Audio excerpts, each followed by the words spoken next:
अच्छा, solar panel की जो इंस्टॉलेशन प्रोसेस है ना, वो कुछ इस तरह से है कि जो अगर आप स्टेप वाइज देखो तो जो नॉर्मल प्रोसेस यही होता है ना कि सबसे पहला काम तो ये है कि आपने उसकी प्लानिंग कर ली। और प्लानिंग का जो पहला प्रोसीजर था जो वो ये था कि आप कोई एक्सेल फाइल पे और या फिर आप कोई सॉफ्टवेयर जिस तरह हीलियोस्कोप, पीवीसिस्ट या स्केचअप या किसी भी सॉफ्टवेयर पे आपने एक डिजाइन कर लिया कि यार मेरा सिस्टम किस तरह का हो।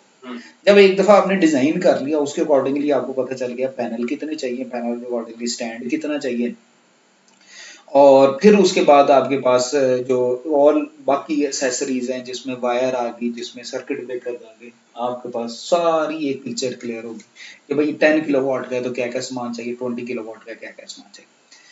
दूसरा प्रोसीजर ये है कि जब आपका ये प्लानिंग कंप्लीट होगी, जो दूसरा प्रोसीजर है उसे कहते हैं प्रिक्योरमेंट, परचेजिंग। आपने देखना है कि भाई कहाँ से क्या क्या चीजें खरीदनी है, पैनल कहाँ से खरीदना है, यानी अगर क्वालिटी या डिजाइन के अकॉर्डिंगली आपने पैनल को देख लिया। फिर आपका स्ट्रक्चर या माउंटिंग स्ट्रक्चर वो किस तरह का होना चाहिए, उसके जो गैल्वेनाइज्ड होना चाहिए, हॉट डिप होना चाहिए, या उसकी जो गेज है वो बड़ी होनी चाहिए, छोटी होनी चाहिए, ये भी आपने डिसाइड करना है। तीसरा काम आपने ये डिसाइड करना है कि भाई जो तारें हैं पैनल से आउटपुट लेके जाएगी उसकी गेज क्या होनी चाहिए और कौन सी क्वालिटी की होनी चाहिए। चौथा काम आपने इन्वर्टर या इन्वर्टर की कंपनी को डिसाइड करना और उधर से इन्वर्टर को परचेज करना, प्रिक्योरमेंट करनी है ना, खरीदना है सब कुछ। तो वो सारी चीजें, और मोस्ट इंपॉर्टेंट काम क्या है, प्रोटेक्शन, यानी कि आपकी अर्थिंग प्रॉपर होनी चाहिए, आपका AC breaker, DC breaker, surge protection devices जो पहले आपको मैंने दिखाई थी वो सारी प्रॉपर होनी चाहिए। ये दो काम हो गए, एक आपने प्लानिंग कर ली, दूसरा आपने काम प्रिक्योरमेंट कर ली। अब तीसरा काम आपने क्या किया, अब तीसरा काम यह है कि अब मेरे पास सामान आ गया, उस सामान को मैंने इंस्टॉल करना है। जो पहला स्टेप है, स्टेप बाय स्टेप उसके स्कैफोल्डिंग का मतलब यह है कि आपने जो सेफ्टी है क्योंकि रूफटॉप पे लगाना है उससे रेलिवेंट जो सेफ्टी है वो सारा इंस्टॉलेशन प्रोसेस में आपने देखना है, ताकि आपका वर्कर, आपका स्टाफ वगैरह बिना डैमेज हो और ना ही आपका इक्विपमेंट डैमेज हो। मोस्ट सेंसिटिव पार्ट जो है वो आपका सोलर पैनल है कि किसी भी सूरत में उतारते वक्त, चढ़ाते वक्त, छत पे लेते वक्त आपका किसी, क्योंकि जब तक होता है ना एक दो मंजिला होती हैं तब तक हम अपने स्टाफ से कहते हैं भाई इसको उठा के ऊपर पहुंचाओ।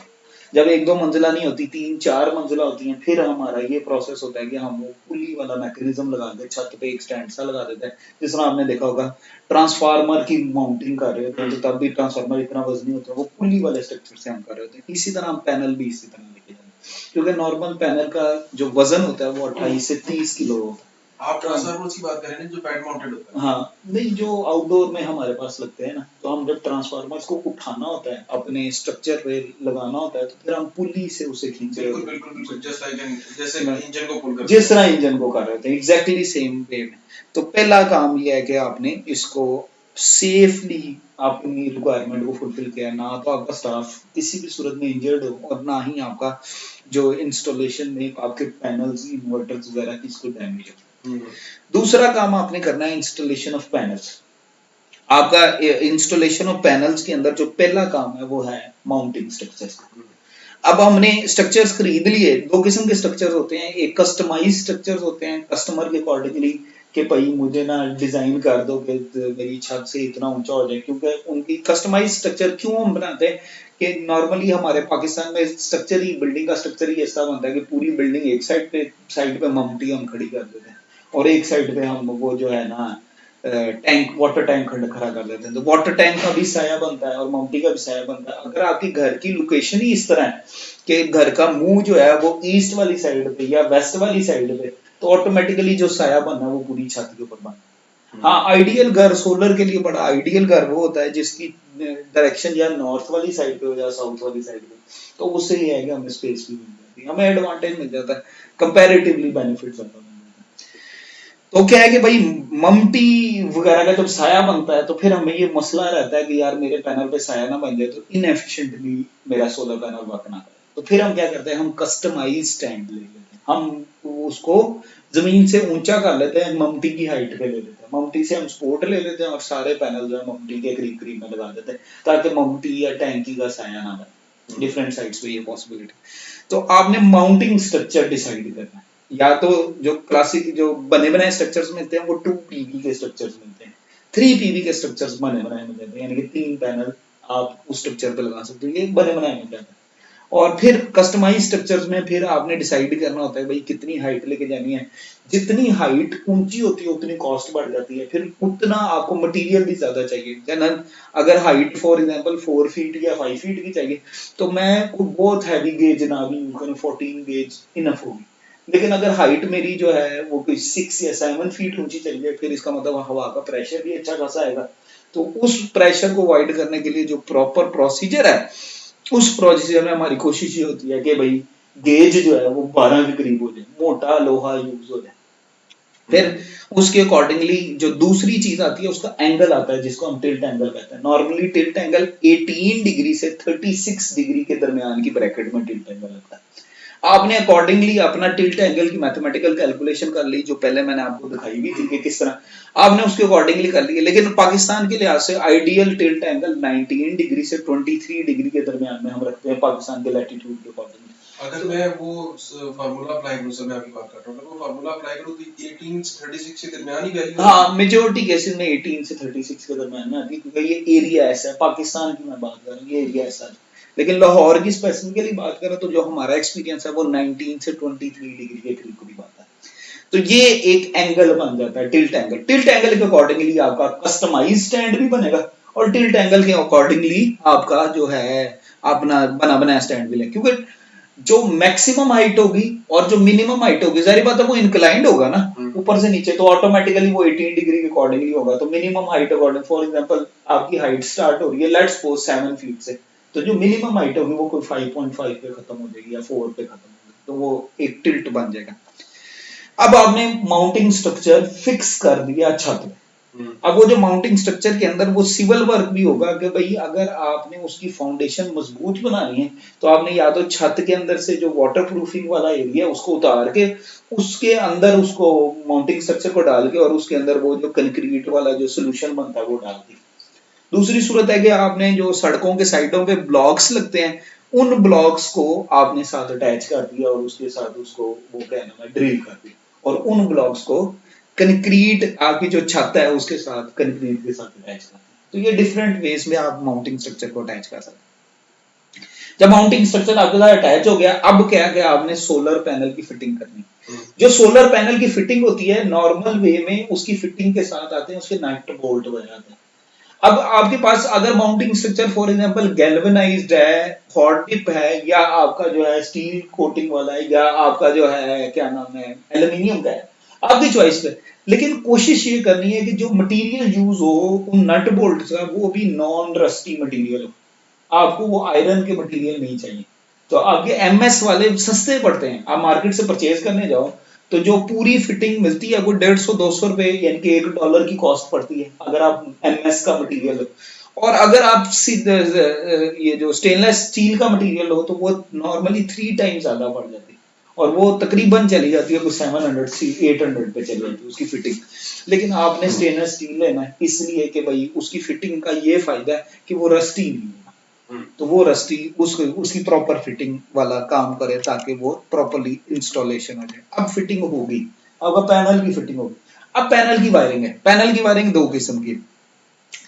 एक वायरिंग है कि पैनल की जितना भी वोल्टेज है आपने अपने डिजाइन के मुताबिक स्ट्रिंग बनाई है और आपने डिसाइड किया कि यार 15 पैनल जो है ना वो सीरीज में लगेंगे या 20 पैनल सीरीज में लगेंगे, और एट द एंड वोल्टेज जो है वो कितना बनाएगा। नॉर्मली इन्वर्टर जो है वो 1000 वोल्ट तक को सपोर्ट करता है, इन्वर्टर की जो पॉसिबिलिटी बनती है। तो हम ये देख लेते हैं कि यार 1000 की ब्रैकेट में मैं कितने पैनल्स को सीरीज में लगाऊं तो 1000 का एडवांटेज मिल जाए। तो वो उसके अकॉर्डिंगली कोई some time 15 panel some time 20 panels को हम सीरीज में लगा देते हैं, सम टाइम 10 से लेकर 20 के दरमियान में किसी भी सीक्वेंस को हम सीरीज में लगा देते हैं और उसका अकॉर्डिंगली वोल्टेज आ जाता है। लेकिन सीरीज में लगाने के लिए फिजिकल जोड़ नहीं लगाने पड़ते, जिसको हम जोड़ कुकड़ लॉक कहते हैं, वो नहीं लगाने पड़ते। इसका एक कनेक्टर आता है उसे कहते हैं MC4 कनेक्टर। अच्छा, ये स्पेसिफिकली कनेक्टर होता है, इसके अंदर मेल और फीमेल की सॉकेट होती है और वो ऐसे ही आपस में जुड़ता है। MC4 कनेक्टर के साथ हम जोड़ते हैं। ये MC4 कनेक्टर मैंने पहले भी देखे थे। हाँ, ये अमूमन गाड़ियों में नहीं लगा होता? पता नहीं, गाड़ियों में मुझे नहीं अंदाजा, लेकिन मैं आपको इधर से दिखाऊं ना तो ये MC4 कनेक्टर जो है ना, MC4 जो है कनेक्टर अगर मैं देखूं, ये यहाँ पे अगर आप देखो तो ये आपके पास MC4 कनेक्टर है Exactly, और exactly. ये एग्जैक्टली सोलर पैनल की बैक साइड पे लगे होते हैं। आपने उन्हीं सोलर पैनल की बैक साइड के साथ इसकी आपकी अटैचमेंट कर दिया आपने सारा सिस्टम। ये सर ये आप देखेंगे ना बड़ी हाइब्रिड गाड़ियों में। हाँ वो फिर क्यों उन्होंने बैटरी में घुसा लिया Yes. वो फिर ये कनेक्टर ना बड़े इनके अंदर भी क्वालिटीज आती हैं क्योंकि या तो अंदर सॉलिड मटेरियल होगा प्रॉपर और या हॉलो मटेरियल होगा तो अकॉर्डिंगली उसकी क्वालिटीज आती हैं। कॉपर मटेरियल होगा तो सोलर पैनल में नॉर्मल वे में हम वायरिंग के लिए MC4 कनेक्टर्स यूज करते हैं, बड़ा जरूरी है ताकि हम जोड़ ना लगाएं और क्योंकि इसमें ओपन एयर पड़ना है और ओपन एयर में हवा के साथ साथ बारिश वगैरह भी होगी और वो फिर उसके अंदर क्या होता है कि वो जोड़ खराब होना शुरू हो जाता है। MC4 का ये है कि बाय डिफॉल्ट उसके ऊपर लग गया और वाटर प्रूफिंग के साथ होता है, उसके अंदर वाटर वगैरह का इशू नहीं होता। अच्छा फिर उसके बाद क्या है कि जब आपने रूफ से तारे नीचे लिए एक तार आनी है, एक तार आनी है आपकी सप्लाई की तार आनी है जो आपकी आउटपुट डीसी है, एक तार आनी है आपकी अर्थिंग की वायर आनी है। अर्थिंग की वायर हमने कैसे कैसे लगानी है कि हमने हर पैनल के साथ एक वायर को फ्लोट करते जाना है और वो अर्थिंग की वायर एक सीक्वेंस में नीचे वाली साइड पे आएगी। अर्थिंग आपने अपनी कैलकुलेट कर लेनी है depending on voltage, depending on current कि भाई कितनी तार आपने लगानी, वो अर्थिंग वायर भी जमीन पे आएगी, नीचे आएगी। अच्छा अर्थिंग वायर जो है सर वो कनेक्ट करनी बॉडी टू द पैनल की बॉडी या माउंटिंग स्ट्रक्चर है, आपकी मर्जी है। नॉर्मली बॉडी और माउंटिंग स्ट्रक्चर आपस में कनेक्ट होता है तो हमने उसी के साथ नीचे से कनेक्शन वो आपने आपस में आपने वो पेच लगा दे एक ही तार फ्लोट की, एक तार से दूसरे पैनल पे, दूसरे से तीसरे, तीसरे से चौथे, वो ही तार कंटिन्यूअसली चलते चलते सिंगल तार ही नीचे आ वो अर्थिंग में आपके पास है। अब आपके पास क्या है कि भाई आपका जो इन्वर्टर है उसने लगना है आपके सिस्टम में। इन्वर्टर का मसला यह है कि इन्वर्टर जो है ना ये बेहतरीन उस जगह पे लगता है जिधर कूलर एरिया हो, ठंडा जगह हो। जितना गर्म, क्योंकि इन्वर्टर के अंदर पंखा भी लगा है, उसने करंट वोल्टेज ट्रांसफर करना है, यानी कि डीसी जो सोलर पैनल है प्रोड्यूस किया उसको एसी में कन्वर्ट करना है, तो इसकी कैपेसिटी कैपेबिलिटी होनी चाहिए। तो हमारा आइडियली हम ओपन एयर मतलब आउटडोर में भी लगाया जा सकता है और इंडोर में भी लगाया जा सकता है। नॉर्मल प्रैक्टिस लोगों की रहती है कि ममटी के अंदर लगा लेते हैं, लेकिन मैं जाती तौर पे पसंद नहीं करता क्योंकि ममटी मोस्ट गर्म वो रूम होता है, तो अदरवाइज आपको यह है कि पंखा शंखा चलाना पड़ेगा अगर ममटी में लगाना है। नहीं तो बेहतर तरीका यह है कि अपनी डीबी के बिल्कुल पास लगाया जाए। फर्स्ट फ्लोर की डीबी होती है, सेकंड फ्लोर की डीबी होती है, तो जिस डीबी में आपके पास 3 फेज वायर्स आ रही हैं उस डीबी के साथ अटैचमेंट आपने करना है। तो बेहतरीन जगह जो है मेरी मतलब वो अमूमन डीबी लगी होती है, क्या नाम है, कॉरिडोर वगैरह में डीबी लगी होती है, तो डीबी के ऊपर लगा दिया, डीबी की साइड पे लगा दिया, तो वो आपकी मर्जी। तो लेकिन सर आप कह रहे थे कि ओपन एयर में लगाना, ओपन एयर में बारिश वगैरह नहीं, आउटडोर में ये है कि जिस तरह गिराज में लगा दिया, गिराज का एडवांटेज ये है कि उसमें वो एक वो हवा की पेनिट्रेशन भी होती रहती है और रहता भी किसी भी सूरत में उसको पानी नहीं चलता, तो वो फिर वो एक अच्छा वो एफिशिएंट आउटपुट दे देता है वो कंपैरेटिवली पानी, क्योंकि इन्वर्टर के चांसेस होते हैं जलने के, और जलने के लिए का जो मेजर रीजन वो यही मिलता है कि भाई जो है ना बहुत ज्यादा हीट अप हो गया और इसके अंदर कैपेसिटर ज्यादातर जलते हैं और फिर उसके बाद हमारे पास तो हमने एक उसकी प्रॉपर एक लोकेशन डिसाइड करनी है और अमूमन जो है कि वो जो है सन से भी अवॉइड किया जाए और एयर से भी। वैसे तो इसके कुछ इन्वर्टर्स आते हैं जिसमें वाटर प्रूफिंग के प्रोटोकॉल्स कंप्लीट हो जाते हैं, कुछ इन्वर्टर हैं जो वाटर प्रूफिंग नहीं करते, तो बेहतर यही है कि ऐसी जगह पे लगाया जाए जो कूल जगह है और नियर टू कह लो डिस्ट्रीब्यूशन बॉक्स या एलटी रूम के करीब, ये हमारा बेहतर है। फिर उसके बाद क्या है कि भाई बॉन्ड करना सोलर पैनल को बैटरीज के, सोलर इन्वर्टर को बैटरीज के साथ, तो क्योंकि दो किस्म के हमारे पास सिस्टम आते हैं, एक को हाइब्रिड कहते हैं और एक को कहते हैं स्टैंड अलोन या ग्रिड टाइड। ग्रिड टाइड और ग्रिड टाइड में बैटरी नहीं होती, स्टैंड अलोन या हाइब्रिड इन्वर्टर में बैटरी लाजमी बात है। तो वो जो बैटरीज का कनेक्शन है ये डिसाइड करना पड़ेगा। नॉर्मली जो प्रैक्टिस रहती है और जिसके लिए हमने डिसाइड करना होता है वो ये कि नॉर्मली जिस तरह एक जनरल एग्जांपल देख लो कि भाई हमने कोई लेट्स सपोज 140 एम्पेयर की बैटरी लगाई, अब वो 140 एम्पेयर की बैटरी को मैंने इन्वर्टर के साथ लगाया, तो दो चीजों का बड़ा ख्याल रखना है। एक तो जितने वोल्टेज बैटरीज ने प्रोड्यूस करने हैं उसके अकॉर्डिंगली देखना है कि इन्वर्टर कितने सपोर्ट करता है। इन्वर्टर की रेटिंग्स होती हैं, 5 किलोवाट तक का इन्वर्टर जो है वो 48 वोल्ट सपोर्ट करता है और उससे ऊपर जितने भी इन्वर्टर हैं वो 48 वोल्ट पर डिजाइन होते हैं। अच्छा कुछ इन्वर्टर्स ऐसे भी होते हैं जो कहते हैं भाई 300 400 500 वोल्ट देते हैं, वो उनके अगर बैटरी पैक बड़ा करना है तो वो हमारे पास ऑप्शन अवेलेबल है। अलबत्ता जो नीचे वाले इन्वर्टर्स होते हैं ना, जो नीचे वाले इन्वर्टर होते हैं जिस तरह 3 किलोवाट का और 1 किलोवाट 2 किलोवाट का, उनमें सिंगल बैटरी वाले इन्वर्टर्स भी आते हैं, 2 बैटरीज वाले इन्वर्टर भी आते हैं जिनको 24 वोल्ट कहते हैं। तो एक तो चीज आपने वोल्टेज के अकॉर्डिंगली देखना है कि बैटरी कितना इन्वर्टर मेरा सपोर्ट करता है, और उसके अकॉर्डिंगली मैंने बैटरीज को किस तरह सीरीज या पैरेलल में लगाना है। दूसरी चीज जो आपने चीज ऑब्जर्व करनी वो ये कि यार जो तार यूज करनी है उन बैटरीज को कनेक्ट करने में, तो ये ना हो कि वो तार अंडररेटेड हो। एक अगर आप 5 किलोवाट का इन्वर्टर लगा रहे हो, नीचे 5 किलोवाट के अकॉर्डिंगली बैटरीज भी लगा रहे हो, और आगे लोड अगर 5 किलोवाट पड़ जाता है, क्योंकि बैटरी तो इन एनी केस जब आपदा चली जाएगी तब बैटरी नहीं यूज होना है, तो अगर 5 किलोवाट के जो तार है वो भी कैपेबल होनी चाहिए उसको सपोर्ट करने के लिए। तो हम नॉर्मली जो सिंपल वायर्स हैं वो उनको हम कहते हैं, जो डीसी के लिए यूज करते हैं उसे कहते हैं डीसी फ्लेक्सिबल वायर। तो उसके ऊपर नॉर्मली टेम्परेचर भी लिखा होता है, उसमें वोल्टेज भी लिखा होता है, और उसके अंदर जो है वो भी लिखा होता है क्या नाम है, अम्पेयर्स भी लिखे होते हैं।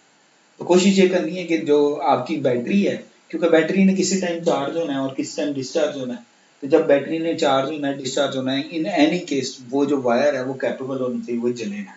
ये बड़ा इंपॉर्टेंट है।